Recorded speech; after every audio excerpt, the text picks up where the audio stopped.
ସରକାରଙ୍କ 100 ଦିନ ପୂର୍ତ୍ତି ଉପଲକ୍ଷେ ଜିଲ୍ଲାସ୍ତରୀୟ କାର୍ଯ୍ୟକ୍ରମ ବିକାଶ ମେଳା ଆଜି ରିଜର୍ଭ ପୋଲିସ ଲାଇନ୍ ପଡ଼ିଆଠାରେ ଅନୁଷ୍ଠିତ ହୋଇଯାଇଛି। ଏହି ଅବସରରେ ଗୃହ ଓ ନଗର ଉନ୍ନୟନ ସାଧାରଣ ଉଦ୍ୟୋଗ ମନ୍ତ୍ରୀ କୃଷ୍ଣଚନ୍ଦ୍ର ମହାପାତ୍ର ମୁଖ୍ୟ ଅତିଥି ଭାବେ ଯୋଗଦେଇ ବିକାଶ ମେଳାକୁ ଆନୁଷ୍ଠାନିକ ଭାବେ ଉଦ୍ଘାଟନ କରିଥିଲେ।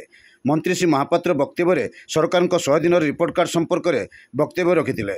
ସମ୍ମାନିତ ଅତିଥି ଭାବେ ବାଲେଶ୍ୱର ସାଂସଦ ପ୍ରତାପ ଚନ୍ଦ୍ର ଷଡ଼ଙ୍ଗୀ, ସରକାରୀ ଉପମୁଖ୍ୟ ସଚେତକ ଗୋବିନ୍ଦ ଚନ୍ଦ୍ର ଦାସ, ବିଧାୟକ ପଦ୍ମଲୋଚନ ପଣ୍ଡା, ବିଧାୟକ ମାନସ କୁମାର ଦତ୍ତ, ବିଧାୟକ ସନ୍ତୋଷ କୁମାର ଖଟୁଆ ପ୍ରମୁଖ ଯୋଗଦେଇ ବକ୍ତବ୍ୟ ରଖିଥିଲେ।